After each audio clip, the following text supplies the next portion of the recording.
고요함은 폭풍 전야의 속삭임과 같았다. 대한민국 경제의 심장부 서울의 마천루 숲에서도 가장 높이 솟은 SJ그룹의 타워는 그 자체로 기술과 자본의 기념비였다. 유리와 강철로 이루어진 이 거대한 구조물 안에서는 수만 명의 두뇌가 쉴 새 없이 움직이며 국가의 미래를 설계하고 세계 시장을 지휘했다. 그 정점에는 단 한 사람 냉철한 이성과 무자비한 결단력으로 제국을 통치하는 회장 박진우가 있었다. 그날 아침도 여느 때와 다르지 않았다. 박진우는 거대한 통유리 너머로 서울의 아침을 내려다보며 하루를 시작했다. 그의 책상 위에는 단 하나의 오차도 없이 정리된 서류들과 방금 내린 커피 한 잔이 전부였다. 감정의 동요를 허락하지 않는 그의 성격처럼 그의 공간 역시 극도로 통제되어 있었다. 하지만 그 고요함은 정확히 오전 9시 정각에 산산조각 났다. 처음에는 사소한 오류처럼 보였다. 사내 메신저가 깜빡거리더니 이내 먹통이 되었다. 직원들은 잠시 투덜거리며 시스템 관리팀의 늑장 대응을 탓했다. 그러나 문제는 거기서 그치지 않았다. 회계 시스템이 정지되고 생산 라인의 스마트 팩토리 제어 시스템이 일제히 붉은 경고등을 뿜어내며 멈춰 섰다. 물류 창고의 자동화 로봇들은 마치 장난감 병정처럼 그 자리에 얼어붙었다. 비상 상황실의 거대한 스크린은 순식간에 혼돈의 아수라장으로 변했다. 전 세계에 퍼져 있는 SJ그룹의 모든 자회사와 지사로부터 동시다발적인 시스템 마비 보고가 쏟아져 들어왔다. 초 단위로 수십억 원의 손실이 발생하는 상황. 긴급 호출을 받은 임원들은 창백한 얼굴로 상황실에 모여들었지만 그 누구도 뾰족한 대책을 내놓지 못했다. 고성과 책임 전가가 뒤섞인 공황 상태가 팽배했다. 바로 그때 상황실의 육중한 문이 소리 없이 열리고 박진우가 들어섰다. 그의 등장만으로도 소란스럽던 공간의 공기가 순간적으로 얼어붙었다. 그는 평소와 다름없는 완벽한 수트 차림에 표정 변화 하나 없는 얼굴이었다.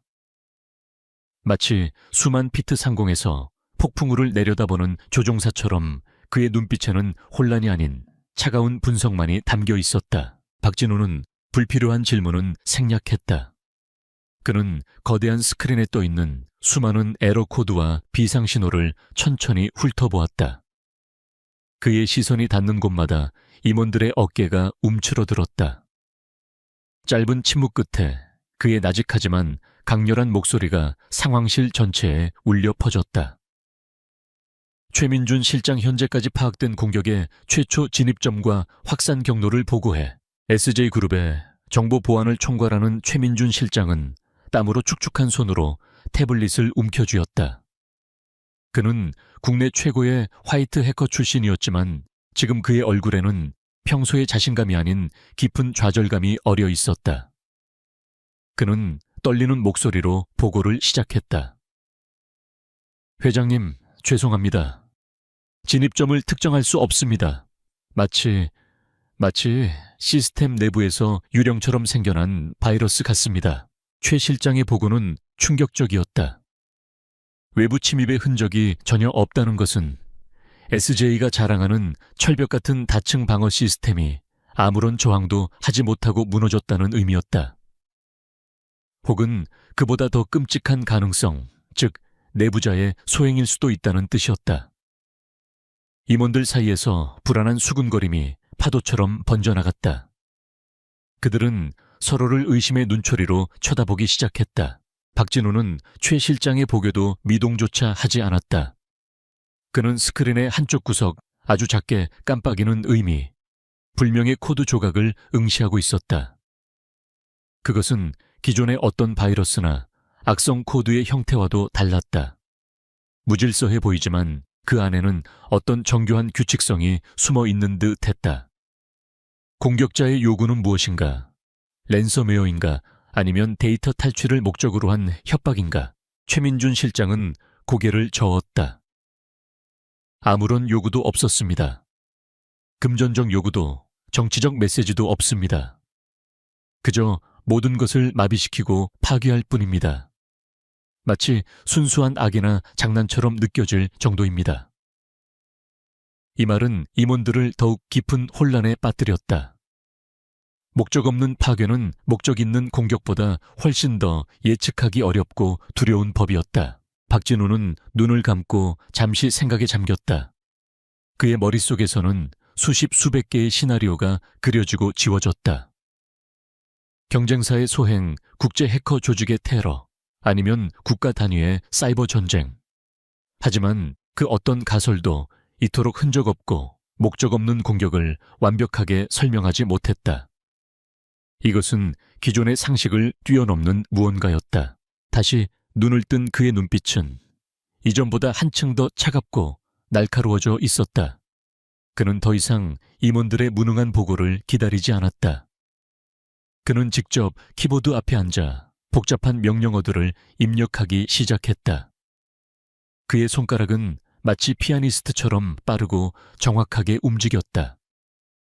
상황실의 모든 사람들은 숨을 죽이고 그의 움직임을 지켜보았다. 제국의 황제가 직접 전쟁의 최전선에 나선 순간이었다. 몇 분간의 정적이 흘렀다.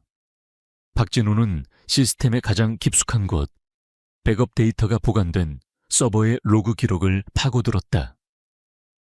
공격자는 거의 모든 흔적을 지웠지만 완벽한 범죄는 없는 법이다. 그는 지워진 데이터의 잔해 속에서 아주 희미한 신호를 발견했다. 그것은 정상적인 코드처럼 위장하고 있었지만 박진우의 눈은 속일 수 없었다. 그 신호는 마치 어린아이의 장난 같은 조악한 암호로 둘러싸여 있었다. 박진우는 즉시 최민준 실장에게 명령했다. 모든 외부 네트워크를 물리적으로 차단해. 지금부터 SJ그룹은 외부 세계로부터 완벽히 고립된다. 그리고 이 암호 전산팀의 모든 인력을 동원해서 당장 해독해. 1시간 주겠다. 그의 목소리에는 거부할 수 없는 힘이 실려 있었다. 임원들은 일사불란하게 움직이기 시작했다. 그의 명령은 혼돈 속에 질서를 부여했다. SJ그룹 전체가 외부와 단절되자 언론과 주식시장은 들끓기 시작했다. 거대 기업의 갑작스러운 침묵은 수많은 추측을 낳았고 SJ그룹의 주가는 폭락하기 시작했다. 하지만 타워 안에 고립된 박진우에게 그것은 중요한 문제가 아니었다. 그는 지금 보이지 않는 적과의 체스 게임에 모든 것을 걸고 있었다. 상대는 그의 모든 수를 예측하고 한 발 앞서 움직이는 듯했다. 1시간이 지났을 때 암호 해독팀이 마침내 결과를 가져왔다. 그들은 잔뜩 겁에 질린 표정이었다. 암호를 풀자 나타난 것은 단 한 줄의 문장이었다. 돈이나 협박이 아니었다. 그것은 지극히 개인적이고 기이한 메시지였다. 세상에서 가장 높은 곳에 있는 아저씨, 나랑 놀아줘요. 메시지 끝에는 삐뚤빼뚤한 스마일리 이모티콘이 그려져 있었다. 상황실은 순간 정적으로 휩싸였다. 수조 원의 피해를 입힌 전대미문의 사이버 테러리스트가 보낸 메시지가 고작 어린아이의 장난 같은 문장이라니. 임원들은 어이가 없다는 듯 헛웃음을 터뜨리거나 혹은 이것이 더 교묘한 심리전일 것이라며 불안해했다. 하지만 박진우는 웃지 않았다. 그는 스크린에 떠있는 문장을 뚫어지게 응시했다. 그의 무표정한 얼굴에 처음으로 미세한 균열이 생겼다. 아저씨라는 단어와 놀아달라는 표현. 그것은 그의 냉철한 세계에는 존재하지 않는 종류의 언어였다. 그의 뇌는 이 비논리적인 상황을 이해하기 위해 빠르게 회전했다. 이것은 단순한 조롱이나 기만이 아니었다. 여기에는 분명 다른 무언가가 있었다. 박진우는 직감적으로 깨달았다. 이 싸움은 기술이나 자본의 문제가 아니라는 것을. 박진우는 자리에서 일어나 다시 창가로 걸어갔다. 그의 등 뒤에서는 여전히 임원들이 대책 회의를 하고 있었지만 그의 의식은 이미 다른 곳을 향하고 있었다. 그는 마비된 도시의 풍경을 내려다보았다. 수많은 빌딩과 자동차, 그리고 그 안에서 살아가는 사람들. 그는 언제나 그 모든 것의 위에 군림해왔다. 하지만 지금 그를 조롱하는 것은 그의 발 아래 세상 속 어딘가에 숨어있는 정체 모를 존재였다. 박진우는 나지막이 읊조렸다. 놀아달라고 했나? 그의 목소리는 얼음처럼 차가웠지만 그 안에는 이전에는 없었던 기묘한 감정이 섞여 있었다. 그것은 분노도 당혹감도 아니었다. 오히려 지독한 승부욕에 가까웠다. 그는 자신의 완벽한 세계에 흠집을 낸 존재를 결코 용서할 수 없었다. 그 상대가 누구이든 어디에 있든 그는 반드시 찾아내어 대가를 치르게 할 것이다. 제국의 황제에게 도전한 대가가 얼마나 끔찍한 것인지를 그는 비서에게 연결을 명령했다. 국가정보원 사이버테러 대응팀과 국방부 정보사령부의 최고 등급으로 협조를 요청해 SJ그룹이 보유한 모든 수단을 동원해서 이 아이의 위치를 찾아내 전 세계의 인터넷망을 전부 뒤지는 한이 있더라도 그의 명령이 떨어지자 거대한 제국은 다시 한번 움직이기 시작했다. 이번에는 보이지 않는 적을 사냥하기 위한 거대한 추격전의 서막이었다. 혼돈의 첫날이 그렇게 저물고 있었다. 박진우의 명령이 떨어진 후 SJ그룹의 심장부인 데이터 센터는 거대한 전쟁터로 변모했다. 물리적으로 외부 네트워크가 차단된 채 고립된 이 디지털 요새 안에서 최정예 보안 전문가들로 구성된 팀 타이탄이 보이지 않는 적과의 사투를 시작했다. 팀의 리더인 최민준 실장은 비장한 표정으로 팀원들을 독려하며 총력전을 선포했다.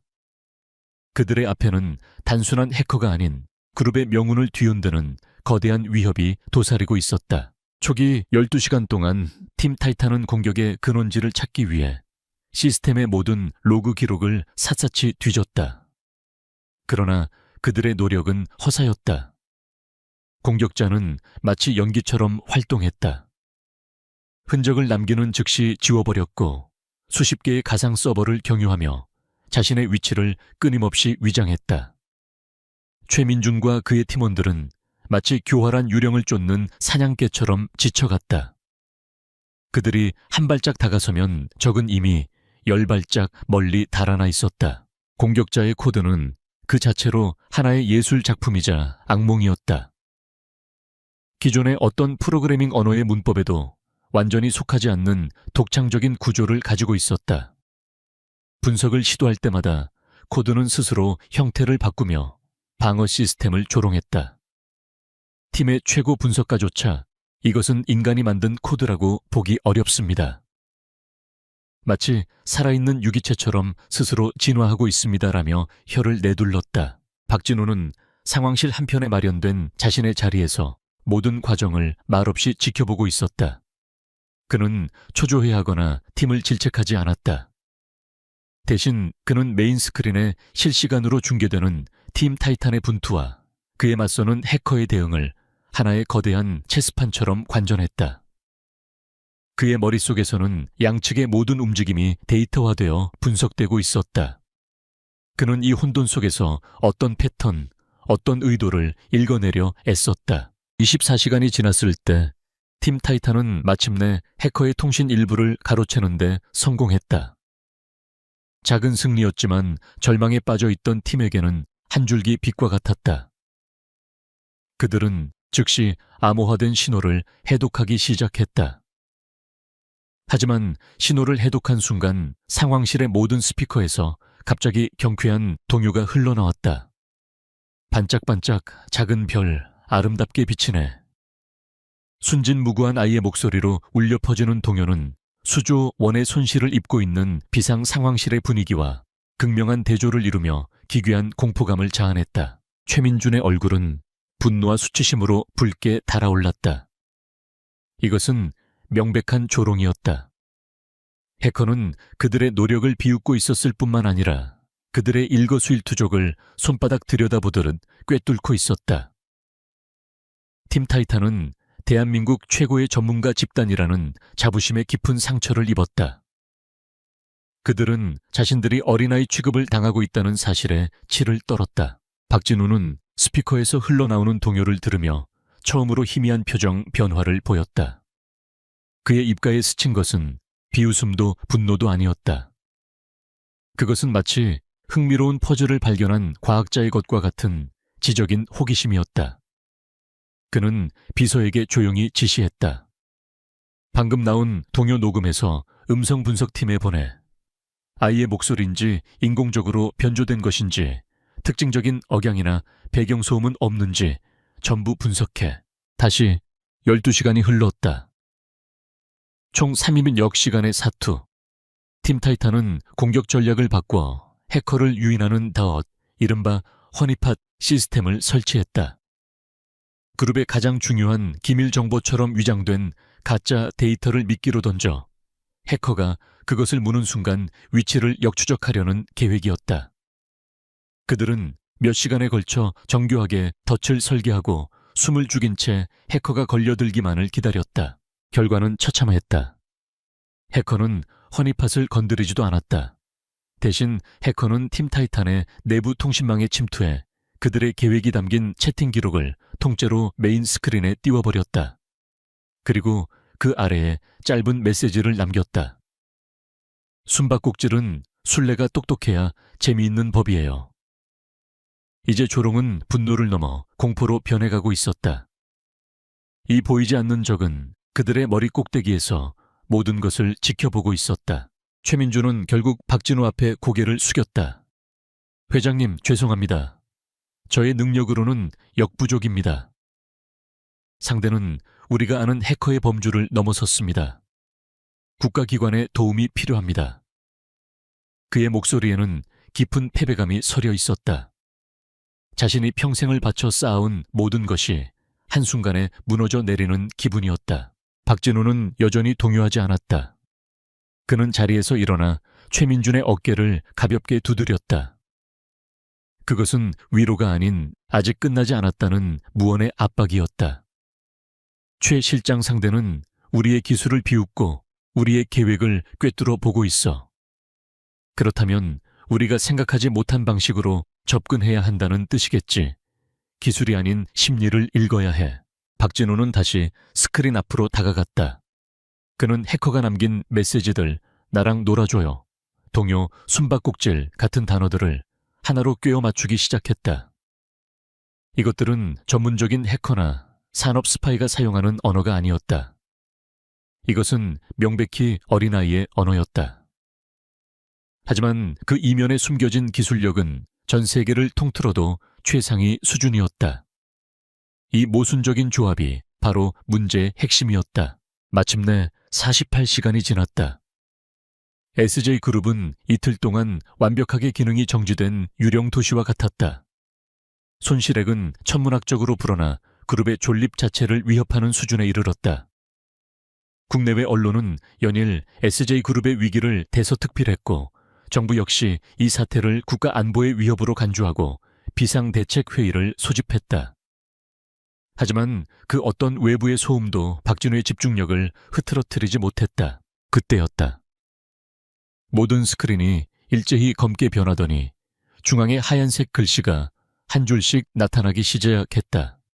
또 다른 메시지였다. 이번에는 이전의 장난스러운 어투가 아니었다. 훨씬 더 직접적이고 날카로운 질문이었다. 아저씨는 엄마를 기억해요. 그 질문은 마치 얼음 송곳처럼 박진우의 심장을 파고들었다. 상황실의 다른 사람들은 그 메시지의 의미를 이해하지 못했다. 그저 또 다른 기이한 도발이라고 생각할 뿐이었다. 하지만 박진우는 그 자리에 얼어붙었다. 엄마라는 단어, 그것은 그가 지난 수년간 의식적으로 외면하고 억눌러왔던 단어였다. 그의 머릿속에 흐릿한 기억 하나가 섬광처럼 스쳐 지나갔다. 햇살이 가득한 공원에서 환하게 웃던 한 여자의 얼굴. 해커너는 SJ그룹의 시스템뿐만 아니라 박진우라는 인간의 가장 깊은 곳에 봉인해두었던 방어벽까지 뚫고 들어온 것이다. 보이지 않는 적은 이제 그의 기술뿐만 아니라 그의 과거까지 조준하고 있었다.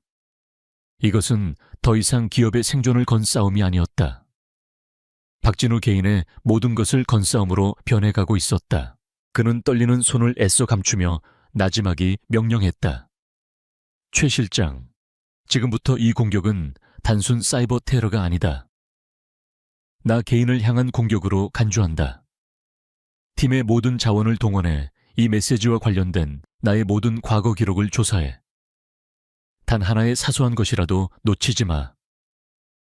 그의 목소리는 그 어느 때보다 차갑고 단호했다. 보이지 않는 적이 마침내 자신의 얼굴을 희미하게나마 드러낸 순간 진짜 전쟁이 시작되고 있었다. 상황실의 공기는 이전과 질적으로 달라져 있었다. 기술적인 위기감은 이제 지극히 개인적이고 불편한 침묵으로 대체되었다. 아저씨는 엄마를 기억해요. 라는 질문은 단순한 텍스트가 아니라 박진우라는 견고한 성벽에 날아와 박힌 검은 깃발과 같았다. 임원들과 팀 타이탄의 멤버들은 감히 그의 얼굴을 쳐다보지 못했다. 그들은 자신들의 회장이 가진 철가면 뒤에 숨겨진 영역을 침범했다는 사실에 본능적인 두려움을 느꼈다. 박진우는 자신의 과거를 파헤치라는 명령을 내린 후 한동안 말이 없었다. 그의 시선은 허공의 한 점에 고정되어 있었지만 그의 정신은 이미 10년 전의 과거로 시간 여행을 하고 있었다. 그의 뇌리에는 봉인해두었던 기억의 상자가 강제로 열리며 잊고 있던 이름 하나가 선명하게 떠올랐다.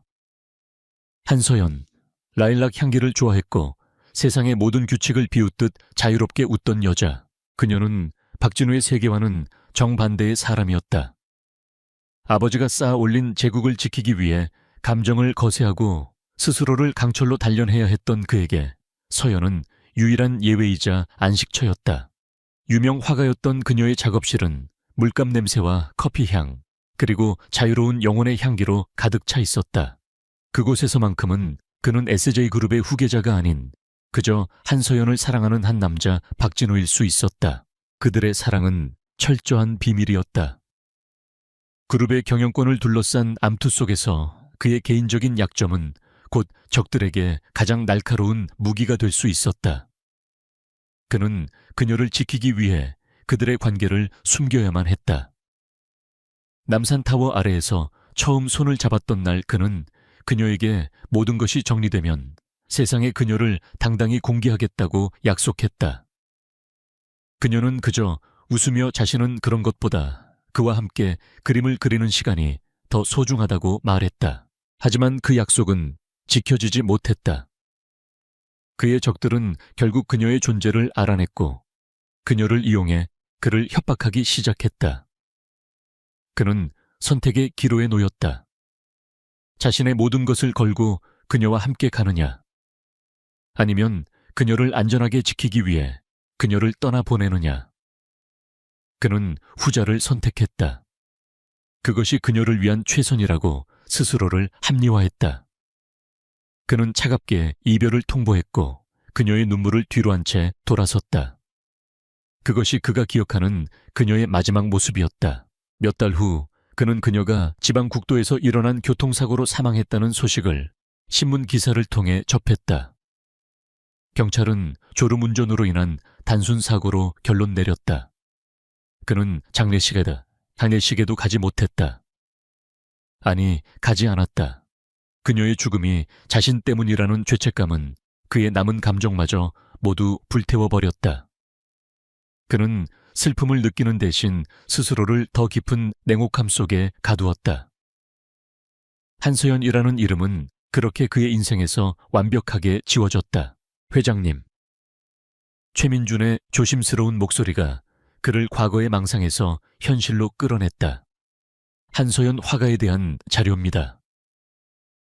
최민준이 내민 태블릿에는 그녀의 사진과 활동 기록, 그리고 사망 당시의 경찰 보고서가 정리되어 있었다.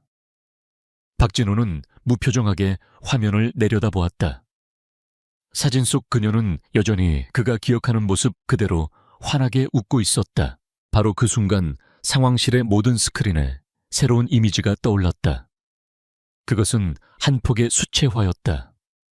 보랏빛 라일락이 만발한 언덕을 그린 그림. 그것은 한서연의 화풍과 놀라울 정도로 흡사했다. 그리고 그림 아래에는 한 줄의 문장이 적혀 있었다. 이 향기 기억나요? 해커는 마치 그의 기억을 실시간으로 읽고 있는 것처럼 그의 가장 아픈 곳을 정확히 찔러왔다. 상황실은 술렁였다. 이제 이 공격이 박진우의 과거 연인과 관련되어 있다는 사실은 누구도 부정할 수 없었다. 누군가 한서연의 죽음에 원한을 품고 복수하고 있는 것일까? 그녀의 유가족 아니면 숨겨진 연인이라도 있었던 것일까? 팀 타이탄은 다시 분주하게 움직이기 시작했다. 그들은 한서연의 주변 인물들을 샅샅이 조사하며 해킹 기술을 가졌을 만한 인물을 필사적으로 찾아 나섰다. 박진우는 스크린의 라일락 그림에서 눈을 떼지 못했다. 그는 최민준에게 물었다. 그녀에게 가족이 있었나? 최민준은 잠시 자료를 확인하더니 고개를 저었다. 부모님은 오래전에 돌아가셨고 형제는 없었습니다. 먼 친척들이 몇 명 있지만 수년째 교류가 없었던 것으로 확인됩니다. 해킹과는 전혀 관련이 없는 분들입니다. 그렇다면 대체 누구란 말인가? 한서연의 유령이라도 나타나 복수하고 있다는 말인가? 박진우의 이성적인 사고방식으로는 도저히 이해할 수 없는 상황이었다. 공격은 거기서 그치지 않았다. 잠시 후 시스템 스피커를 통해 클래식 음악이 흘러나왔다. 드뷔시의 달빛.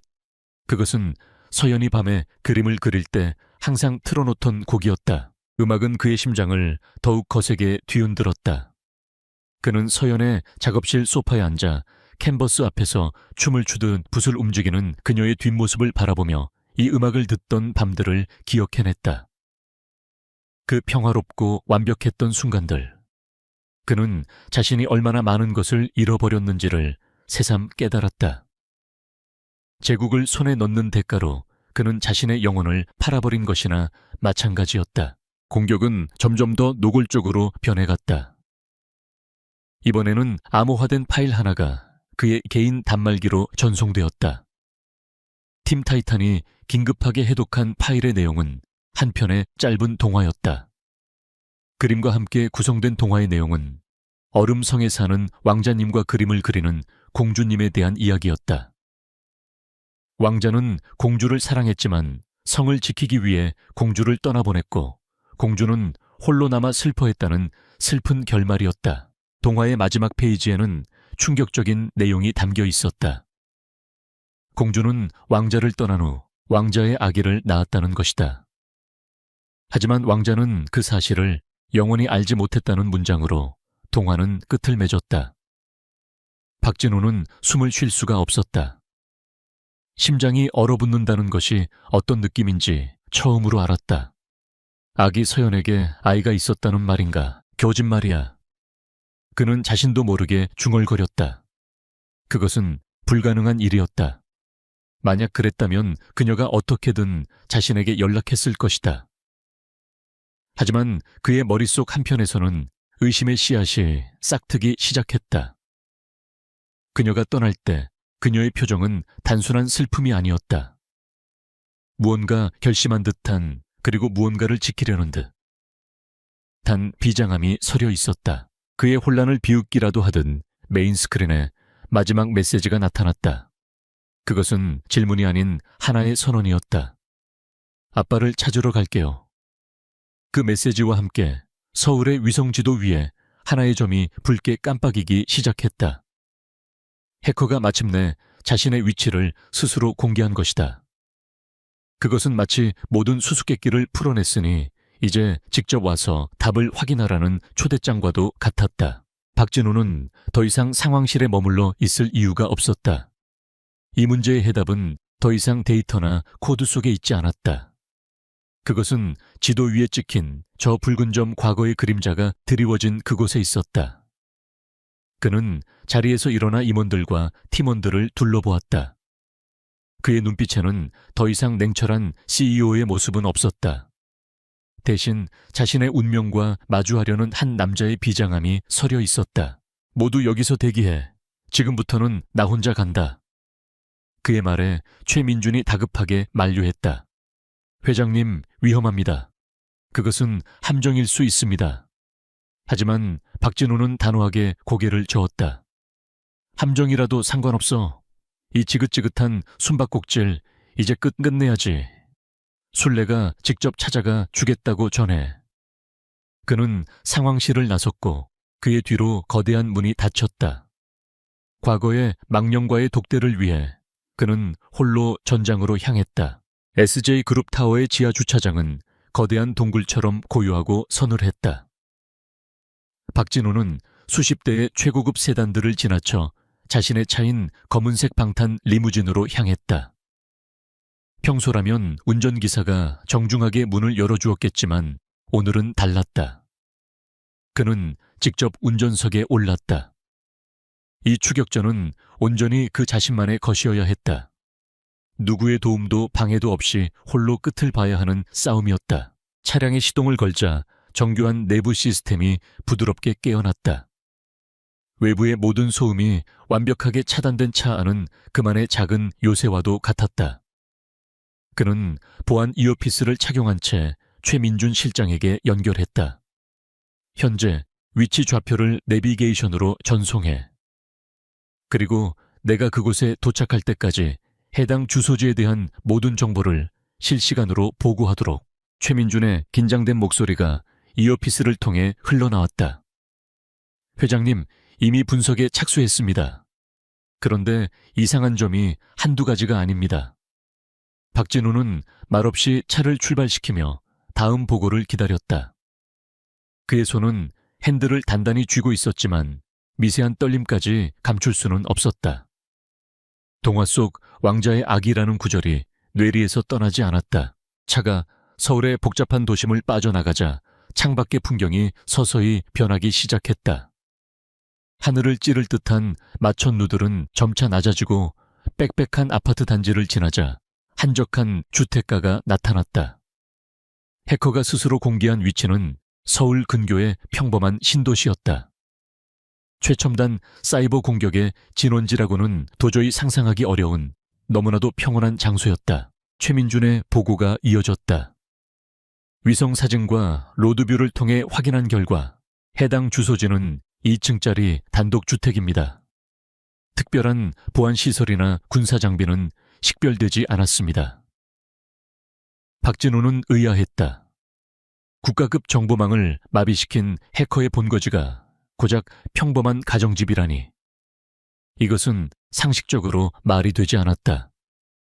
교묘하게 위장된 함정일 가능성이 높았다. 등기부등본을 확인했습니다. 주택의 소유주는 한수아 32세 여성입니다.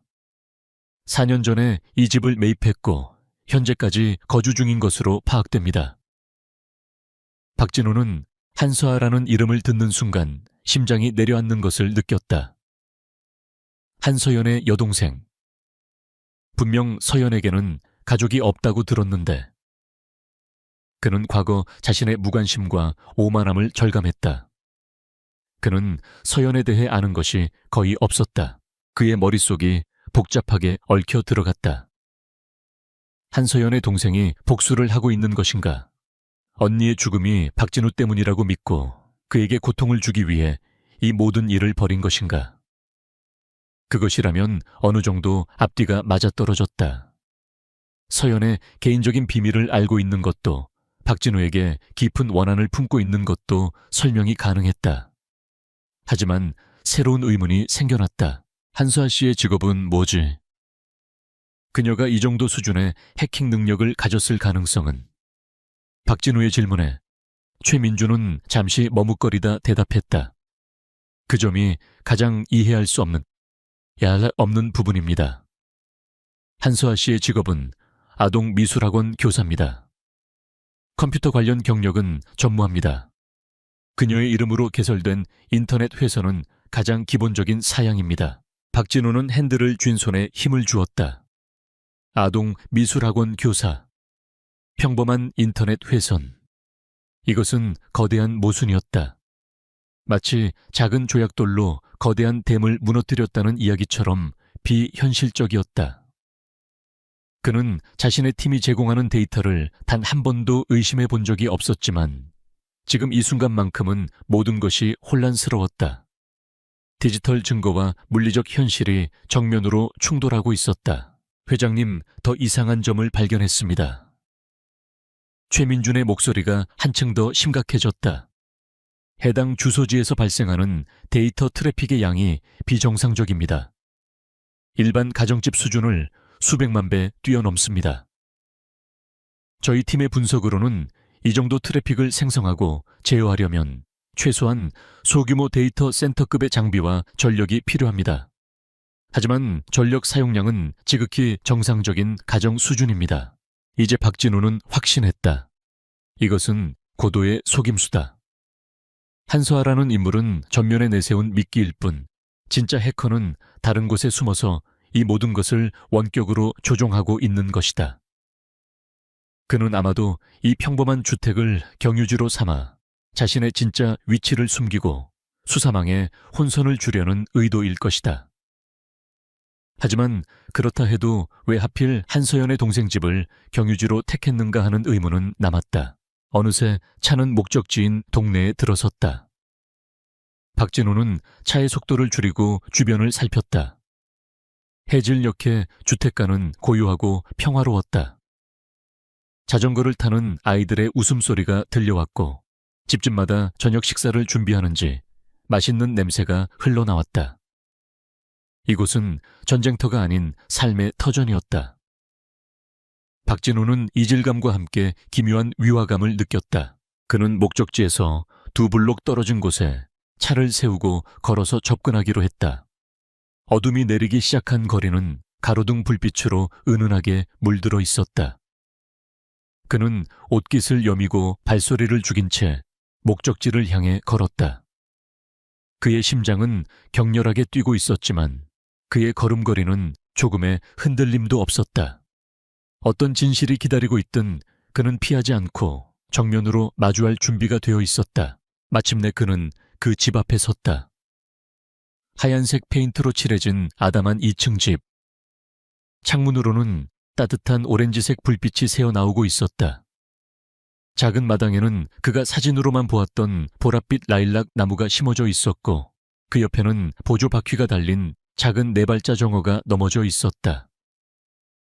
모든 것이 너무나도 평범해서 오히려 비현실적으로 느껴졌다. 그는 집 주변을 천천히 돌며 내부를 살폈다. 1층 거실에서는 TV 불빛이 깜빡였고 2층의 작은 방 창문에는 아이들이 좋아할 만한 별 모양 스티커가 붙어 있었다. 이것은 범죄자의 은신처가 아니었다. 아이를 키우는 평범한 가정집의 모습 그 자체였다. 그의 머릿속에서는 마지막까지 남아있던 합리적인 추론들이 하나씩 무너져 내리기 시작했다. 그때 이어피스에서 최민준의 다급한 목소리가 들려왔다.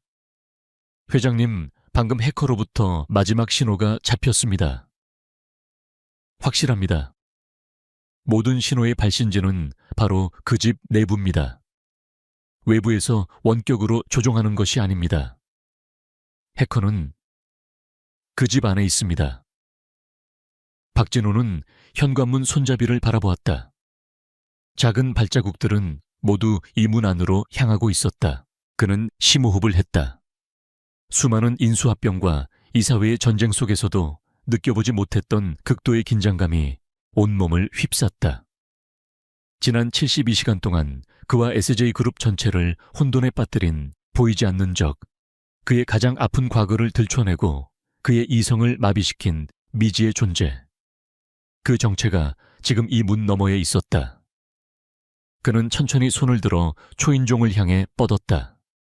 이제 진실의 문을 열 시간이었다. 초인종 버튼 위에서 박진우의 손가락이 잠시 멈칫했다. 수조 원의 가치를 지닌 계약서에 서명할 때도 적대적 인수합병을 선언하는 자리에서도 느껴본 적 없는 망설임이었다. 이 문 너머에 있는 진실이 그가 감당할 수 없는 종류의 것일지도 모른다는 본능적인 두려움이 그의 발목을 잡았다. 하지만 그는 이내 마음을 다잡았다. 어떤 진실이든 그것이 아무리 끔찍하더라도 외면하는 것은 박진우의 방식이 아니었다. 그는 단호하게 버튼을 눌렀다. 경쾌한 멜로디의 초인종 소리가 고요한 저녁 공기를 갈랐다. 잠시 후 현관문 잠금 장치가 풀리는 소리가 들리고 문이 살짝 열렸다. 박진우는 숨을 죽였다. 그가 마주할 얼굴은 과연 누구일까? 복수심에 불타는 한서아일까? 아니면 고도로 훈련된 용병일까? 그의 머릿속은 온갖 시나리오로 가득 차 있었다. 하지만 그의 모든 예상을 비웃듯 빼꼼히 열린 문틈으로 나타난 것은 자그마한 아이의 얼굴이었다. 허리에도 차에 닿지 않을 작은 키에 커다란 공룡 잠옷을 입은 남자아이였다. 아이는 동그랗고 까만 눈으로 아래에서 위로 그를 올려다보았다. 그 눈은 호기심으로 가득 차 있었지만 경계심이나 두려움은 전혀 보이지 않았다. 박진우는 그 자리에 얼어붙었다. 아이의 눈. 그것은 그가 평생 잊으려 애썼던, 그러나 단 한순간도 잊을 수 없었던 한소연의 눈과 똑 닮아 있었다. 깊고 맑으면서도 어딘가 슬퍼 보이는 모든 감정을 담고 있는 듯한 그 눈. 시간은 멈췄고 세상의 모든 소음이 사라졌다. 그의 눈에는 오직 자신을 올려다보는 저 작은 아이의 얼굴만이 존재했다. 누구세요? 아이가 맑은 목소리로 물었다. 박진우는 대답할 말을 찾지 못했다. SJ그룹의 회장 박진우는 온데간데 없고 그저 충격에 빠진 한 남자만이 서 있을 뿐이었다. 아이는 그가 대답이 없자 고개를 갸웃거리더니 집 안쪽을 향해 큰 소리로 외쳤다. 이모 키 크고 무서운 아저씨가 왔어요. 그 소리에 안쪽에서 황급한 발소리가 들려왔다. 곧이어 한 젊은 여자가 현관으로 달려나왔다. 그녀는 박진우의 얼굴을 확인하는 순간 숨을 헛들이켜며 창백하게 질렸다. 한서아. 사진에서 본 모습보다 조금 더 수척했지만 언니인 서영과 닮은 이목구비는 그녀가 누구인지 명확히 말해주고 있었다. 그녀는 재빨리 아이를 자신의 등 뒤로 숨기며 문을 닫으려 했다. 박진우 씨, 당신이 여긴 어쩐 일로? 그녀의 목소리는 공포로 가늘게 떨리고 있었다. 박진우는 본능적으로 그녀가 문을 닫지 못하도록 손으로 문을 막아섰다. 그의 차가운 눈빛이 한소아를 꿰뚫었다. 이야기를 좀 해야겠습니다, 한소아 씨. 당신이 모르는 척할 수는 없을 겁니다. 지난 72시간 동안 무슨 일이 있었는지. 한소아는 필사적으로 시선을 피하며 고개를 저었다. 무슨 말씀이신지 모르겠어요. 여긴 평범한 가정집이에요. 당장 떠나주세요. 경찰에 신고하기 전에 그녀의 목소리는 단호했지만 그 안에는 감출 수 없는 불안감이 역력했다. 박진우는 그녀의 방어적인 태도에서 모든 것을 확신했다. 그녀는 모든 것을 알고 있었다. 박진우는 한소아의 등 뒤에 숨어 여전히 자신을 쳐다보고 있는 아이에게로 시선을 옮겼다. 그는 목소리를 낮춰 최대한 부드럽게 물었다. 얘야, 이름이 뭐니? 아이는 이모의 등 뒤에서 고개만 내민 채 작은 목소리로 대답했다. 박선호예요. 그 순간 박진우의 세상은 다시 한번 무너져 내렸다. 박씨, 그의 성을 가진 아였다. 한소아는 선호의 입을 막으며 절망적인 표정을 지었다. 그녀의 비밀은 너무나도 쉽게 드러나고 말았다. 박진우는 더 이상 그녀의 저항을 용납하지 않았다. 그는 부드럽지만 단호한 힘으로 문을 열고 집 안으로 들어섰다. 안에서 이야기하죠. 소란을 피우고 싶지는 않습니다. 한소아는 더 이상 저항할 힘이 없다는 듯 주저앉듯 소파에 몸을 기댔다. 집안은 평범하고 아늑했다. 벽에는 아이가 그린 것으로 보이는 알록달록한 그림들이 붙어 있었고 거실 한쪽에는 장난감 블록들이 흩어져 있었다. 박진우는 이 평범한 공간과 자신이 겪은 지옥 같은 72시간 사이의 거대한 간극에 현기증을 느꼈다. 그는 선호를 바라보며 물었다. 선호야, 혹시 컴퓨터 좋아하니? 아머샤, 선호의 얼굴이 환하게 밝아졌다. 아이는 이모의 제지도 잊은 채 고개를 힘차게 끄덕였다. 네, 완전 좋아요. 제 컴퓨터는 세상에서 제일 빨라요. 제가 직접 만들었거든요. 아이는 자랑스럽게 자신의 방 쪽을 손가락으로 가리켰다. 박진우의 시선이 그 손가락 끝을 따라갔다. 모든 퍼즐 조각이 하나의 끔찍한 그림으로 맞춰지는 순간이었다. 그는 한서에게 어떤 동의도 구하지 않고 2층으로 올라갔다. 선호의 방문 앞에는 천재 해커 박선호의 연구소라고 삐뚤빼뚤하게 쓰인 종이가 붙어 있었다. 그는 문을 열고 안으로 들어갔다. 방 안은 아이의 방이라고 하기에는 너무나도 많은 컴퓨터 부품과 전선들로 가득 차 있었다. 그리고 방 중앙에는 여러 개의 모니터와 본체가 기괴하게 결합된 마치 프랑켄슈타인 괴물 같은 컴퓨터 시스템이 놓여 있었다. 그것이 바로 SJ그룹을 마비시킨 공격의 진원지였다. 박진우는 모니터 화면을 보고 숨을 멈췄다. 한쪽 모니터에는 그가 이끄는 팀 타이탄의 방어벽을 실시간으로 우회하는 복잡한 코드가 떠 있었고, 다른 쪽 모니터에는 아이들이 할 법한 공룡 그리기 게임이 실행되고 있었다. 천사와 악마의 공존. 순수함과 파괴력의 기묘한 동거였다. 박진우는 천천히 몸을 돌려 어느새 자신을 따라 방으로 들어온 선호를 바라보았다. 아이는 자신이 만든 시스템을 자랑스럽게 쳐다보고 있었다. 박진우는 갈라지는 목소리를 애써 억누르며 물었다. 이 모든 거 선호 네가 한 거니? 아이는 해맑게 웃으며 대답했다. 내 아저씨랑 이야기하고 싶어서 아저씨 회사 컴퓨터에 편지를 보냈어요.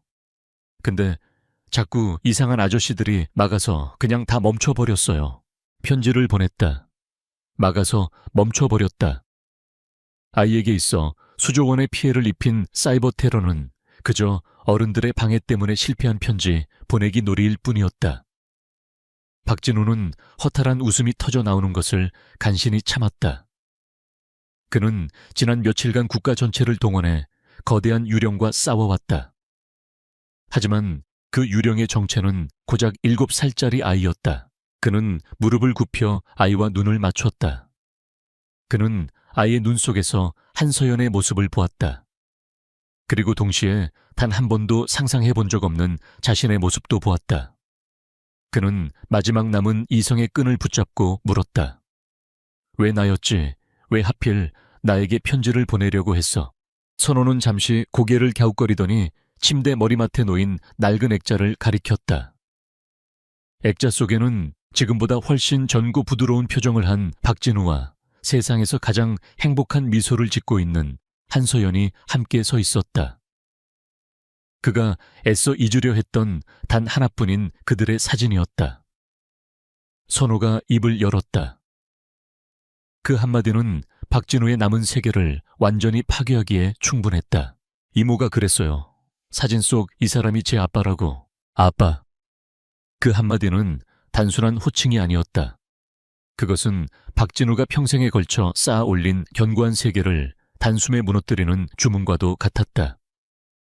시간과 공간의 감각이 사라졌다. 그의 귀에는 선호의 맑은 목소리만이 메아리처럼 울렸고, 눈에는 자신과 서연의 낡은 사진을 가리키는 아이의 작은 손가락만이 보였다. 세상의 모든 것이 의미를 잃고 오직 그 장면만이 영혼처럼 각인되었다. 그는 얼어붙었다. 몸을 움직일 수도 말을 할 수도 없었다. 그의 머릿속에서는 수백만 개의 회로가 한꺼번에 타버린 듯 아무런 생각도 떠오르지 않았다. 냉철한 판단력, 비상한 분석력 위기 속에서도 평정을 잃지 않던 강철 같은 의지. 그 모든 것이 아빠라는 지극히 평범한 단어 앞에서 먼지처럼 흩어졌다. 그는 SJ그룹의 회장이 아닌 길을 잃은 한낱 인간에 불과했다. 그의 등 뒤에서 흐느끼는 소리가 들려왔다. 방 입구에 서 있던 한서아가 결국 무너져 내린 것이다. 그녀는 벽에 기댄 채 주저앉아 두 손에 얼굴을 묶고 오열하기 시작했다. 그녀의 울음소리는 닫혀있던 진실의 댐을 터뜨리는 기폭제가 되었다. 그동안 억눌러왔던 모든 비밀과 고통 두려움이 본물처럼 쏟아져 나왔다. 언니는 당신을 원망하지 않았어요. 한수아는 눈물 섞인 목소리로 겨우 입을 열었다. 당신이 떠났을 때 언니는 이미 선호의 존재를 알고 있었어요. 하지만 말하지 않았어요. 그게 당신의 발목을 잡는 족쇄가 될 거라고. 당신의 세계에서 아이가 얼마나 위험한 약점이 될지 알고 있었으니까요. 당신을 지키기 위해, 그리고 이 아이를 지키기 위해 언니는 혼자 모든 짐을 짊어지기로 결심했어요. 한수아의 고백은 박진우의 심장에 비수처럼 꽂혔다. 그는 서연이 자신을 위해 얼마나 큰 희생을 했는지 전혀 알지 못했다. 그는 그저 자신이 그녀를 버렸다고, 그녀를 지키기 위해 냉정한 선택을 했다고 자위해왔다. 하지만 진실은 달랐다. 정작 버려진 것은, 그리고 보호받은 것은 그 자신이었다. 서연은 마지막 순간까지도 그를 지키고 있었던 것이다. 선호는 울고 있는 이모와 얼어붙은 박진우를 번갈아 쳐다보며 어쩔 줄 몰라 했다. 아이는 이 복잡하고 무거운 어른들의 감정을 이해할 수 없었다. 그저 자신이 무언가 잘못했다는 생각에 눈시울이 붉어졌다. 이모 울지 마세요. 제가 아저씨 컴퓨터 고장내서 화나신 거예요. 다시는 안 그럴게요. 다 고쳐놓을게요. 아이의 순진한 말은 박진우의 의식을 현실로 되돌려 놓았다. 그는 천천히 고개를 돌려 아이를 바라보았다. 자신의 아들, 자신과 서연의 아이. 그는 지난 7년 동안 이 아이의 존재조차 모르고 살아왔다.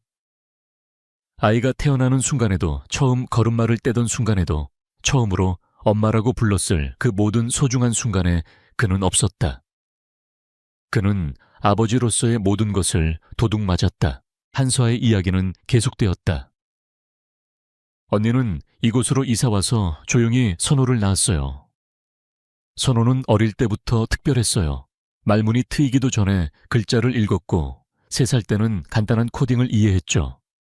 언니는 선호가 당신의 머리를 물려받았다고 말하며 웃곤 했어요. 그녀는 고통스러운 기억을 떠올리는 듯 잠시 말을 멈췄다.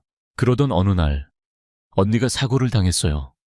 경찰은 단순 교통사고라고 했지만 전 믿지 않아요. 그날 아침 언니는 낯선 남자들이 집 주변을 맴도는 것 같다며 불안해했어요. SJ그룹과 관련된 사람들일 거라고, 당신의 적들이 자신을 찾아낸 것 같다고 했어요. 그게 언니와의 마지막 대화였어요. 한수아의 눈빛에 공포와 함께 깊은 분노가 서렸다. 박진우의 주먹이 저절로 쥐어졌다. 단순 사고가 아니었다. 그의 예감은 틀리지 않았다. 그의 적들은 결국 서연을 찾아냈고 그녀를 해친 것이다. 그리고 그는 그것도 모른 채 지난 몇 년간 그녀의 죽음을 그저 불행한 사고로만 치부해왔다. 무지와 오만이 불러온 끔찍한 결과였다. 분노가 그의 머리끝까지 치밀어 올랐지만 그보다 더 큰 것은 스스로에 대한 혐오와 죄책감이었다. 그는 선호를 다시 바라보았다. 저 작은 아이는 엄마를 잃고 아버지가 누군지도 모른 채 세상에 홀로 남겨졌다. 그럼에도 불구하고 아이는 놀라울 정도로 밝고 건강하게 자라주었다. 그것은 모두 한수아의 덕분이었다. 박진우는 그녀에게 평생 갚아도 모자랄 빚을 졌다는 것을 깨달았다. 그는 고개를 숙여 그녀에게 말했다. 미안합니다. 그리고 고맙습니다. 선호를 지켜줘서. 그때였다. 선호가 조심스럽게 그에게 다가왔다. 아이는 그의 굳어있는 표정을 올려다보며 작은 손으로 그의 바짓가랑이를 살짝 잡아당겼다. 박진우는 아래를 내려다보았다. 아이의 까만 눈동자에는 수많은 질문과 작은 희망, 그리고 두려움이 담겨 있었다. 아이는 아주 작은 목소리로 세상을 향해 던지는 가장 중요하고 간절한 질문을 입에 올렸다. 아빠. 그 한마디가 박진우의 마지막 남은 이성의 둑을 무너뜨렸다. 그는 더 이상 서 있을 수 없었다. 그는 그 자리에 주저앉듯 또 무릎을 꿇었다. 아이와 눈높이가 같아졌다. 그는 처음으로 자신의 아들을, 자신과 서연의 사랑의 결실을, 세상에서 가장 소중한 존재를 정면으로 마주했다. 아이의 얼굴 위로 서연의 미소가 겹쳐 보였다. 눈물이 터져 나왔다. 지난 10년간 단 한 번도 흘리지 않았던 심장, 가장 깊은 곳에 얼어붙어 있던 눈물이 뜨겁게 뺨을 타고 흘러내렸다. 후회와 슬픔, 분노와 그리움, 그리고 이제 막 깨닫게 된 부정, 후칭, 이 뒤섞인 눈물이었다. 그는 아무 말도 할 수 없었다. 그저 떨리는 손을 뻗어 아이의 작은 머리를 아주 조심스럽게 세상에서 가장 귀한 보물을 다루듯 감싸 안았다. 차갑고 공허했던 그의 세계에 마침내 온기가 찾아온 순간이었다. 박진우의 세계를 지탱하던 모든 기둥이 무너져 내린 그 자리에 새로운 기둥 하나가 솟아나기 시작했다. 그것은 아버지라는 이름의 기둥이었다. 눈물은 곧 멎었다. 슬픔과 후회는 사라지지 않았지만 이제 그것을 덮어버릴 만큼 거대하고 강력한 감정이 그의 온몸을 지배했다. 바로 분노였다. 자신의 여자와 아들에게 가해진 부당한 폭력에 대한, 그리고 그것을 방치한 스스로에 대한 지독한 분노였다. 그는 무릎을 털고 일어섰다. 더 이상 망설이거나 슬퍼할 시간이 없었다. 그의 아들 박선호는 단순한 아이가 아니었다. SJ그룹을 뒤흔들 정도의 능력을 가졌다는 사실이 세상에 알려지는 순간 아이는 수많은 적들의 표적이 될 터였다. 게다가 한서연의 죽음이 사고가 아니라면 그 배후 세력은 여전히 선호와 한서아를 위협하고 있을 가능성이 높았다. 최우선 과제는 두 사람의 안전 확보였다. 박진우는 이어피스를 다시 착용하고 최민준 실장에게 연결했다. 그의 목소리는 이전의 냉정함을 되찾았지만 그 안에는 얼음 밑을 흐르는 용암 같은 살기가 담겨 있었다. 최 실장, 지금부터 내 말 잘 들어. 이건 회장으로서의 명령이 아니라 개인적인 부탁이다. 최민준은 그의 심상치 않은 어조에 숨을 죽였다. SJ그룹의 보안 시스템과는 완전히 분리된 세상에 그 누구도 알지 못하는 안전가옥을 준비해 내가 아는 한 가장 완벽한 곳으로 30분 주겠다. 그는 더 이상 설명하지 않았다. 최민준은 아무것도 묻지 않았다. 그는 자신의 보스가 지금 목숨을 건 무언가를 시작했음을 직감했다. 그는 즉시 움직였다. 박진우는 선호와 한서아를 바라보았다. 한서아는 여전히 충격에서 벗어나지 못한 채 멍한 표정이었고, 선호는 이 모든 상황이 어리둥절한 듯 그의 눈치만 살피고 있었다. 박진우는 다시 무릎을 굽혀 선호와 눈을 맞췄다. 그는 생전 처음으로 아이를 대하는 어색함을 느끼며 입을 열었다. 선호야, 지금부터 아저씨랑, 아니 아빠랑 같이 가야 할 곳이 있어. 잠시 동안의 비밀 여행이라고 생각해 주렴. 선호의 눈이 동그래졌다. 아빠라는 단어에 아이의 얼굴에 복잡한 감정이 스쳐 지나갔다. 아이는 잠시 망설이더니 고개를 끄덕였다. 박진우는 한서에게도 단호하게 말했다. 서아 씨도 함께 가야 합니다. 두 분의 안전이 확인될 때까지 제가 책임지겠습니다. 지금은 저를 믿고 따라와 주십시오. 그의 목소리에는 거부할 수 없는 힘이 실려 있었다. 잠시 후 최민준으로부터 좌표가 전송되었다. 한강이 내려다 보이는 최고급 주상복합 건물의 펜트하우스. 그곳은 박진우의 개인 자금으로 관리되는 비공식적인 공간으로 SJ그룹의 그 누구도 존재를 모르는 곳이었다. 그는 두 사람을 데리고 조용히 집을 나섰다.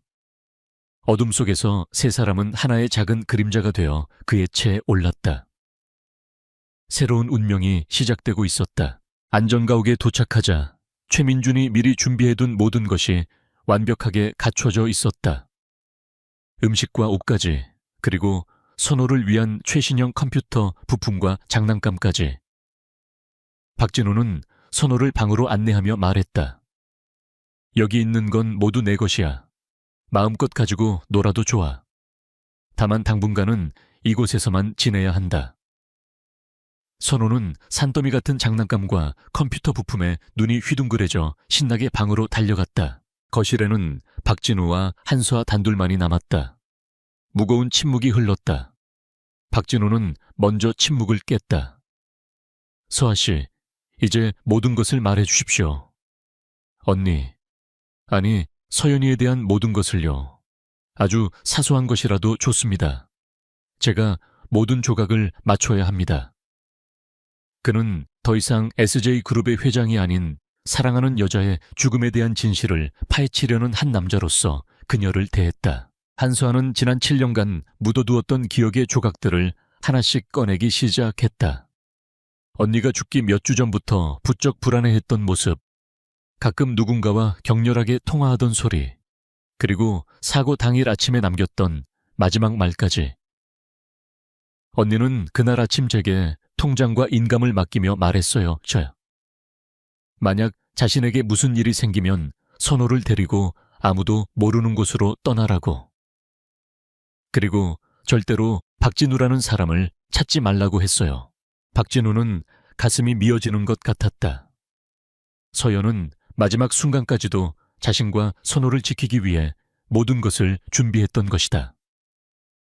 그는 한수아가 꺼내놓는 부서진 조각들을 머릿속에서 빠르게 조합했다.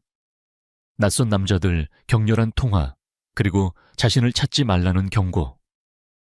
이것들은 모두 하나의 가설을 가리키고 있었다. 내부의 적, 자신과 가장 가까운 곳에 있는 누군가가 서연을 위협하고 제거했다는 것이다. 그는 즉시 최민준에게 새로운 명령을 내렸다. 이것은 더 이상 방어전이 아니었다. 전면적인 공격의 시작이었다. 팀 타이탄의 모든 권한을 내게 이관해. 지금부터 목표는 단 하나다. 7년 전 한서연 교통사고와 관련된 모든 것을 재조사한다. 경찰 기록은 믿지 마.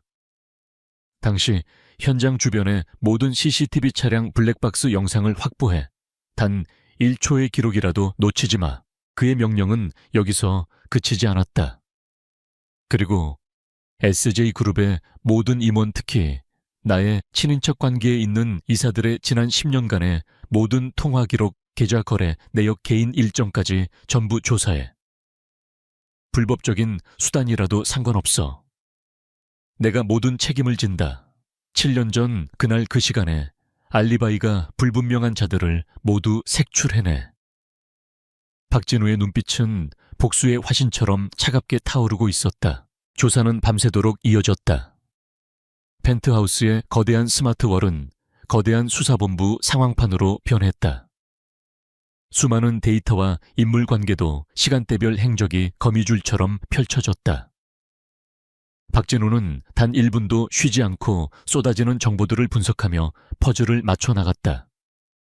그의 머릿속에서는 모든 가능성이 시뮬레이션되고 용의선상에 오른 인물들이 하나씩 지워지거나 혹은 더욱 짙은 혐의를 받았다. 그리고 새벽이 밝아올 무렵 결정적인 단서가 발견되었다. 최민준의 팀이 사고 현장에서 500m 떨어진 곳의 방범 CCTV 영상에서 이상한 점을 찾아낸 것이다. 공식적인 사고 시간보다 10분 앞서 검은색 세단 한 대가 갓길에 정차해 있다가 서연의 차가 지나가자마자 맹렬한 속도로 뒤쫓는 장면이 희미하게 포착되었다. 그 차량의 번호판은 대포 차량의 것이었다. 박진우는 추적을 명령했다. 그 대포 차량의 원소유주, 그리고 그 차량을 거래한 모든 중간책들을 추적해 자금의 출처를 밝혀내면 모든 것이 끝난다. SJ그룹의 정보력과 자금력이 총동원된 추적은 몇 시간 만에 결과를 가져왔다. 차량 구매 자금은 여러 개의 유령 회사를 거쳐 세탁되었지만 그 최초 자금의 출처는 단 한 곳을 가리키고 있었다. 화면에는 익숙한 이름 하나가 떠올랐다. 박상진, SJ그룹의 부회장이자 박진우의 숙부였다. 평생을 2인자의 자리에 머물며 호시탐탐 회장 자리를 노리던 인물. 박진우의 유일한 약점이었던 한서연의 존재를 알게 된 그가 그녀와 뱃속의 아이까지 함께 제거하여 박진우의 후계 구도를 완벽하게 차단하려 했던 것이다. 모든 조각이 맞춰졌다. 박진우는 화면에 떠있는 숙부의 사진을 말없이 응시했다. 부서진 조각들은 이제 하나의 끔찍하고 잔인한 진실을 완성했다. 그는 복수심에 몸을 떨었지만 그의 표정은 오히려 어느 때보다 평온해졌다. 폭풍 전야의 고요함이었다. 이제 사냥감은 정해졌다. 남은 것은 가장 잔인하고 고통스러운 방식으로 숨통을 끊어놓는 일뿐이었다. 심판의 시간이 다가오고 있었다. 새벽의 여명이 펜트하우스의 통유리를 비추었을 때 박진우는 완전히 다른 사람이 되어 있었다. 지난 며칠간 그를 흔들었던 혼란과 슬픔의 흔적은 온데간데 없었다. 그의 눈은 칠흑 같은 밤하늘처럼 깊고 차가워졌으며 그 안에는 복수라는 단 하나의 별만이 불타고 있었다. 아들을 지키기 위해, 그리고 죽은 연인의 원한을 갚기 위해 그는 기꺼이 악마가 되기로 결심했다. 그는 잠든 선호의 얼굴을 잠시 내려다보았다. 아이는 평온한 얼굴로 자신의 아버지가 세상을 뒤엎을 전쟁을 준비하고 있다는 사실은 꿈에도 모른 채 잠들어 있었다. 박진우는 아이의 이마에 아주 조심스럽게 그의 인생에서 처음으로 입을 맞췄다. 그것은 아버지로서의 서투른 애정 표현이자 모든 것을 되돌려 놓겠다는 피의 맹세였다. 그는 한서에게 단 한마디를 남겼다. 아무 걱정 말고 선호 곁에만 있어 주십시오. 제가 모든 것을 끝내고 돌아오겠습니다. 그의 목소리는 강철처럼 단단했다. 그는 최민준이 이끄는 최정예 경호팀을 펜트하우스 외곽에 배치하여 개미 한 마리 얼씬하지 못하도록 조치한 후 다시 SJ 그룹 타워, 그의 왕좌를 향해 출발했다. 박진우가 회사에 복귀했다는 소식은 순식간에 그룹 전체에 퍼져나갔다.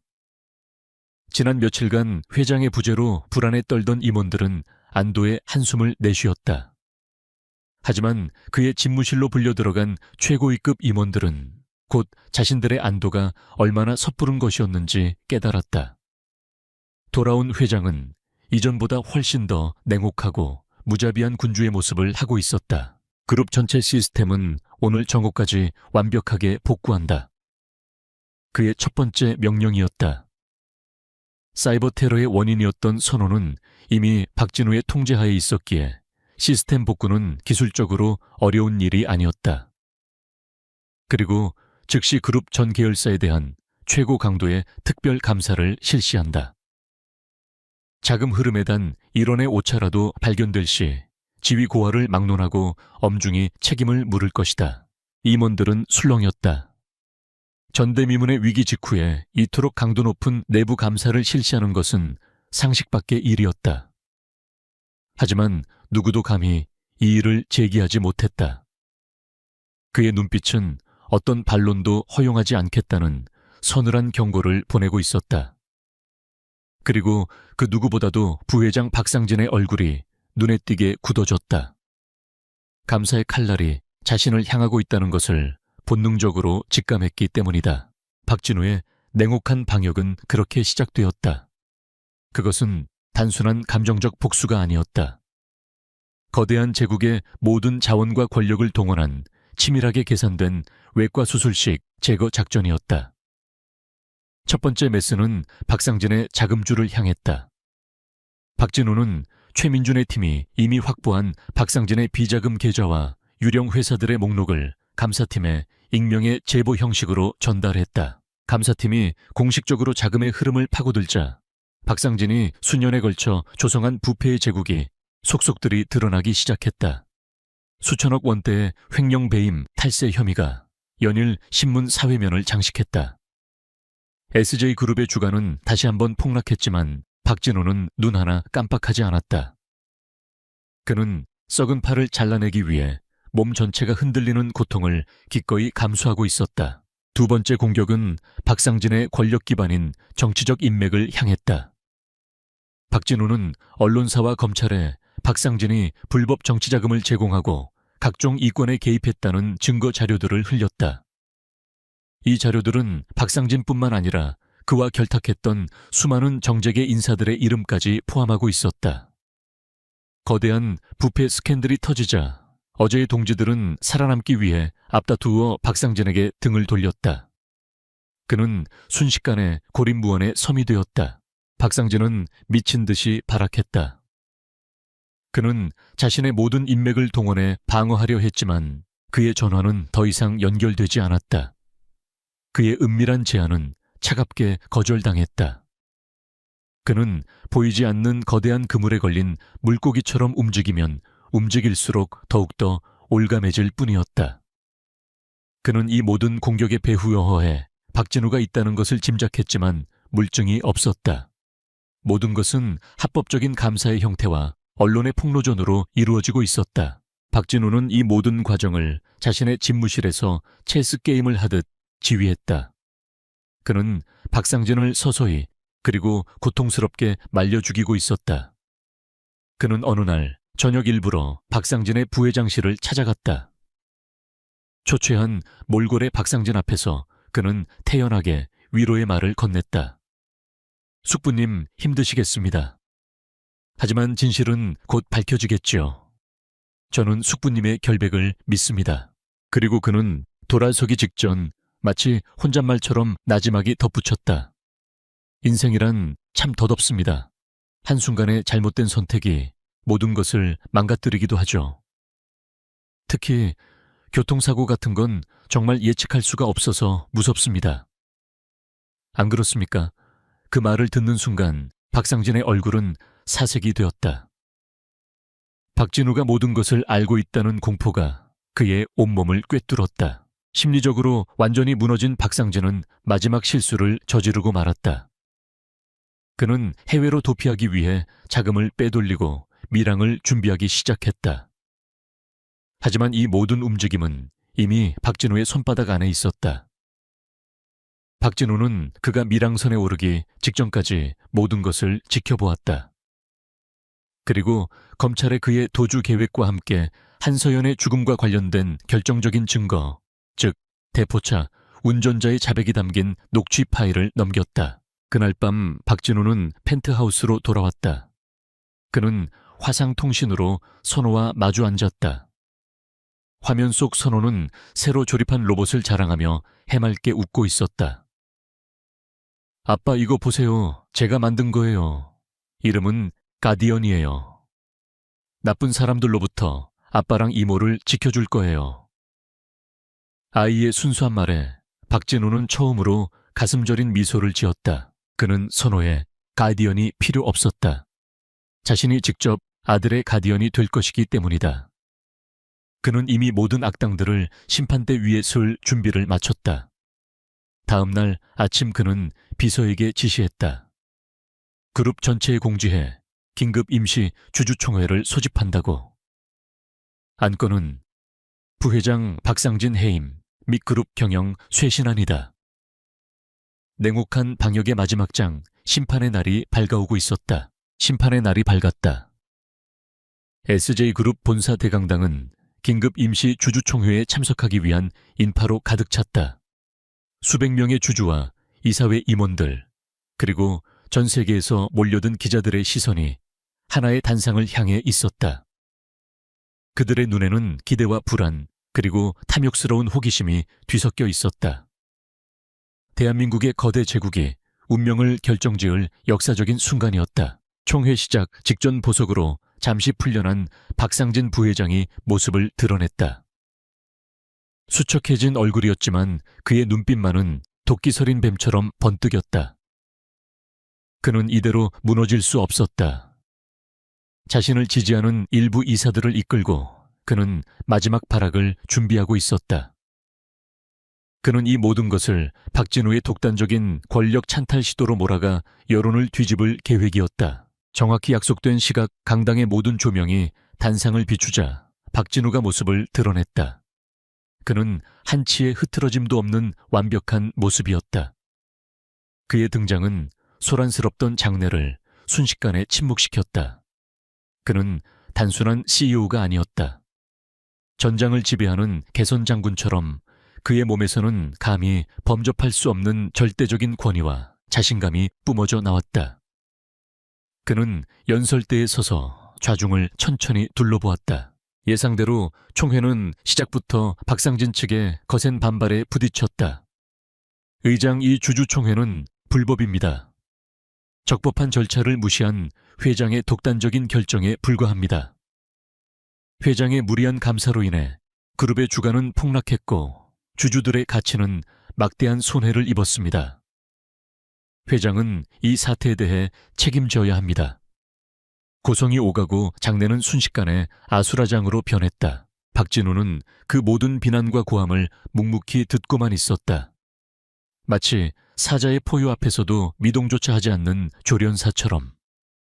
그는 그들이 스스로 무덤을 팔 시간을 충분히 주었다. 할만히 주었다. 마침내 장내가 어느 정도 진정되자 그는 나직하지만 강당 전체를 울리는 목소리로 입을 열었다. 모든 발언이 끝나셨습니까? 그렇다면 이제 진실을 이야기할 시간을 갖겠습니다. 그의 말 한마디에 모든 소음이 멎었다. 그는 먼저 최근 그룹을 마비시켰던 사이버 테러에 대해 입을 열었다. 여러분도 아시다시피 최근 우리 그룹은 외부의 불순한 세력에 의해 심각한 위기를 겪었습니다. 하지만 그 위기를 조사하는 과정에서 저는 외부의 적보다 훨씬 더 위험하고 부패한 내부의 적이 우리 제국의 심장부를 갉아먹고 있었다는 끔찍한 진실을 발견했습니다. 그의 시선이 정확히 박상진을 향했다. 박상진은 애써 태어난 척했지만 그의 얼굴 근육이 미세하게 떨리는 것을 숨길 수는 없었다. 박진우는 거대한 스크린에 첫 번째 자료를 띄웠다. 박상진이 수년에 걸쳐 조성한 유령 회사들의 목록과 천문학적인 규모의 비자금 계좌 내역이었다. 박상진 부회장은 그룹의 자금을 횡령하여 자신의 사리 사욕을 채우고 불법적인 로비 자금을 조성해왔습니다. 강당은 충격으로 술렁였다. 스크린에 떠오른 증거는 너무나도 명백하고 구체적이어서 누구도 감히 부정할 수 없었다. 박상진은 자리에서 벌떡 일어나 소리쳤다. 거짓말이다. 저것은 모두 조작된 자료다. 박진우가 나를 몰아내기 위해 벌이는 추악한 모함이야. 그는 발악했지만 그의 목소리는 이미 설득력을 잃고 공허하게 울릴 뿐이었다. 박진우는 그의 발악을 차갑게 외면했다. 그는 다음 자료를 준비하며 말했다. 횡령과 배임은 그가 저지른 범죄의 시작에 불과합니다. 어떤 죄는 돈이 아닌 사람의 목숨으로 그 대가를 치러야 하는 법이지요. 그의 목소리는 얼음처럼 차가웠다. 그는 스크린에 7년 전 한적한 국도의 CCTV 영상을 재생했다. 영상 속에는 검은색 세단이 한서연의 차를 의도적으로 갓길로 밀어붙이는 장면이 선명하게 담겨 있었다. 강당 곳곳에서 경악의 탄성이 터져 나왔다. 박진우는 이어서 그 검은 세단을 운전했던 남자의 자백이 담긴 음성 파일을 재생했다. 박상진 부회장님이 시켰습니다. 회장님의 발목을 잡을 여자를 아이와 함께 깨끗이 처리하라고. 모든 것이 폭로되었다. 박상진은 더 이상 소리치지 못했다. 그의 얼굴은 하얗게 질려 마치 살아있는 시체와도 같았다. 그는 자신이 완벽 범죄라고 믿었던 과거의 악행이 백일에 드러나자 모든 것을 포기한 듯 자리에 주저앉았다. 주주들은 경악과 분노 그리고 배신감에 치를 떨었다. 자신들이 믿고 따르던 이인자가 파렴치한 살인 교사범이었다는 사실에 모두가 말을 잃었다. 하지만 박진우의 심판은 아직 끝나지 않았다. 그는 마지막으로 세상에 단 한 번도 공개되지 않았던 목소리를 강당 전체에 울려 퍼지게 했다. 그것은 한서연이 죽기 직전 동생 한서아에게 남긴 마지막 음성 메시지였다. 서아야, 나 너무 무서워 하고 해. 그 사람들이 우리 아기까지 해치려고 해. 진우 씨한테는 절대 말하지 마. 그 사람이 위험해져. 우리 아기에게 전해줘. 네 아빠는 정말 좋은 사람이었다고. 한서연의 애절하고 슬픈 목소리는 모든 사람의 심장을 파고들었다. 화려한 기업 전쟁의 이면에 숨겨진 한 여자의 비극적인 사랑과 희생 앞에 모두가 숙연해졌다. 박진우는 눈을 감고 그녀의 마지막 목소리를 들었다. 바로 그때 강당의 뒷문이 열리고 제복을 입은 검사와 수사관들이 들이닥쳤다. 그들은 곧장 박상진과 그에게 동조했던 이사들에게 다가가 차가운 수갑을 채웠다. 모든 악이 심판받는 순간이었다. 박진우는 그 모습을 끝까지 지켜본 후 다시 주주들을 향해 돌아섰다. 그는 더 이상 복수자가 아닌 미래를 이야기하는 리더의 모습이었다. 오늘 SJ그룹은 뼈를 깎는 아픔 속에서 과거의 썩은 고리를 끊어냈습니다. 이제 우리는 정직과 투명성을 바탕으로 새롭게 태어날 것입니다. 그리고 그는 마지막 선언을 했다. 제가 이 모든 것을 걸고 싸운 이유는 단순히 회사를 지키기 위함이 아니었습니다. 이 회사의 진짜 미래, 그리고 저의 모든 것을 걸고 지켜야 할 이유를 위함이었습니다. 그의 신우의 강당의 연문이 조용히 열렸다. 한서아가 작은 아이의 손을 잡고 걸어 들어왔다. 박진우는 연단에서 내려와 아이에게 다가갔다.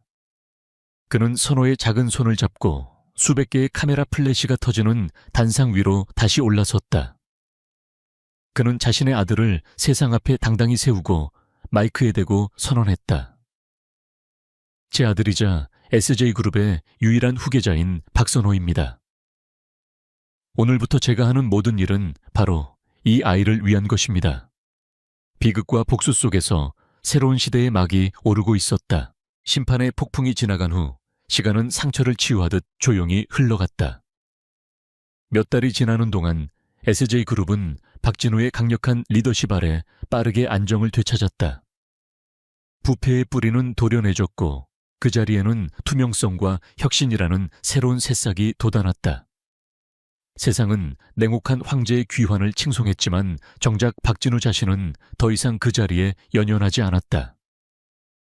그의 세상의 중심은 이제 더 이상 SJ그룹 타워의 펜트하우스가 아니었다. 그의 새로운 세상은 아들의 웃음소리가 울려 퍼지는 평범한 집이었다. 그는 회사의 일을 최소한으로 줄이고 대부분의 시간을 선호, 그리고 한서아와 함께 보냈다. 수십 년간 일 외에는 아무것도 몰랐던 그에게 아버지 역할은 세상에서 가장 어려운 프로젝트였다. 그는 여전히 서툴고 어색했다. 아이의 신발끈을 묶어주는데 10분이 넘게 걸렸고 아이가 좋아하는 만화 영화의 줄거리는 도무지 이해할 수가 없었다. 어느 주말 오후 박진우는 거실에서 복잡한 경영 서류를 검토하고 있었다. 그때 선호가 자신이 직접 조립한 작은 드론을 들고 그에게 다가왔다. 아빠, 이것 좀 보세요. 제가 비행 제어 알고리즘을 새로 짰어요. 이전보다 훨씬 안정적이에요. 아이는 7살 어린이가 구사한다고는 믿기 힘든 전문 용어를 써가며 자랑스럽게 설명했다. 박진우는 서류에서 눈을 떼고 아들을 바라보았다. 그는 아이의 설명을 하나도 이해하지 못했지만 반짝이는 아들의 눈을 보며 조용히 미소 지었다. 그는 서류를 옆으로 밀어놓고 말했다. 대단하구나. 아빠에게도 한번 보여줄 수 있겠니? 그 한마디에 선호의 얼굴이 환하게 밝아졌다. 아이는 신이 나서 드론을 조종했고 박진우는 난생 처음으로 아들과 함께하는 오후의 여유를 만끽했다. 한서아는 주방에서 그 모습을 지켜보며 조용히 미소 지었다. 그녀는 이 어색하고 위태로운 새 가족의 든든한 기둥이었다. 그녀는 박진우에게 선호가 좋아하는 음식을 알려주었고 선호에게는 아빠가 표현은 서툴지만 누구보다 너를 사랑한다는 사실을 이야기해 주었다. 그녀는 두 사람을 잇는 따뜻한 다리 역할을 하며 언니가 남기고 간 사랑을 완성해 가고 있었다. 시간이 흐르면서 박진우는 조금씩 변해갔다. 그는 더 이상 완벽한 수트만을 고집하지 않았다. 주말에는 편안한 스웨터 차림으로 선호와 함께 공원에 가서 캐치볼을 하거나 자전거 타는 법을 가르쳐 주었다. 물론 그의 캐치볼 실력은 형편없었고 자전거를 잡아주는 자세는 로봇처럼 뻣뻣했지만 선호는 세상에서 가장 행복한 아이였다. 아이에게는 완벽한 아빠가 아닌 함께 있어주는 아빠가 필요했다. 변화는 회사에서도 나타났다. 그는 SJ그룹의 이름으로 한서연의 이름을 딴 예술 및 과학영재재단을 설립했다. 재단은 서연처럼 재능 있는 예술가들을 후원하고 선호처럼 뛰어난 과학영재들을 발굴하여 지원하는 일을 했다. 그는 더 이상 돈을 버는 것만이 아닌 세상에 선한 영향력을 남기는 것에 대해 생각하기 시작했다. 한서연과 박선호가 그를 그렇게 만들었다. 어느 맑은 가을날 세 사람은 처음으로 함께 한서연이 잠들어 있는 곳을 찾았다. 양지바른 언덕에 위치한 그녀의 작은 묘비 앞에는 그녀가 좋아했던 보랏빛 라일락이 심어져 있었다. 박진우는 아무 말 없이 묘비 앞에 서서 서연의 사진을 바라보았다. 사진 속 그녀는 여전히 세월의 흔적 없이 아름답게 웃고 있었다. 그는 마음속으로 그녀에게 수없이 속삭였다. 미안하다고, 너무 늦어서 미안하다고. 그리고 고맙다고 우리에게 선호라는 최고의 선물을 남겨줘서 고맙다고. 이제 걱정하지 말라고 내가 목숨을 걸고 우리 아들을 지키겠노라고. 그는 눈물을 흘리지 않았다. 대신 그의 얼굴에는 슬픔을 넘어선 깊은 평온함이 자리 잡고 있었다. 선호는 작은 손으로 직접 그린 그림을 묘비 앞에 놓았다. 그림 속에는 키가 큰 아빠와 예쁜 이모, 그리고 활짝 웃고 있는 자기 자신의 모습이 담겨 있었다. 그리고 그들 위에는 천사 날개를 단 엄마가 환한 미소로 그들을 내려다보고 있었다. 아이는 자신만의 방식으로 엄마에게 새로운 가족을 소개하고 있었다. 그날 이후 그들은 진정한 가족이 되었다. 더 이상 과거의 상처와 죄책감에 얽매이지 않았다. 그들은 서로의 부족함을 채워주고 서로의 아픔을 보듬어주며 단단해졌다. 박진우는 여전히 세상에서 가장 영향력 있는 CEO였지만 이제 그는 집에 돌아오면 아들과 함께 공룡 로봇을 조립하는 평범한 아버지이기도 했다. 어느 날 밤 박진우는 선호의 방에 들어가 잠든 아이의 얼굴을 가만히 내려다보았다. 아이는 그의 인생을 송두리째 바꿔놓았다. 아이의 공격으로 그의 제국은 마비되었지만 덕분에 그는 얼어붙었던 자신의 심장을 되찾을 수 있었다. 그는 아이를 잃을 뻔했지만 결국 세상을 다 가진 것보다 더 소중한 것을 얻었다. 그는 조용히 방을 나와 테라스로 향했다. 서울의 야경이 별처럼 쏟아져 내렸다. 과거의 그였다면 저 불빛의 숫자와 가치를 계산하고 있었을 것이다. 하지만 지금의 그는 그저 아름답다고 생각했다. 그때 선호가 잠이 덜 깬 얼굴로 다가와 그의 허리를 껴안았다. 아빠 안 자고 뭐해요? 박진우는 몸을 돌려 아들을 품에 안았다. 그는 아들의 작은 등을 토닥이며 밤하늘을 가리켰다. 그냥 별을 보고 있었어. 선호야, 저기 하늘에서 가장 밝게 빛나는 별이 보이지? 오늘부터 저 별의 이름은 서연이라고 하자. 엄마가 하늘에서 우리를 지켜보는 거야. 선호는 고개를 끄덕이며 그의 품에 더 깊이 파고들었다. 차가운 밤 공기 속에서 두 사람은 오랫동안 함께 별을 바라보았다. 냉혹한 황제의 시대는 끝났다. 이제 그의 앞에는 아버지로서 살아가야 할 새로운 인생, 새로운 시작이 기다리고 있었다. 그의 제국은 더 이상 강철과 유리로 된 타워가 아니었다. 그의 품에 안긴 이 작은 아이가 그의 모든 것이자 그의 유일한 제국이었다.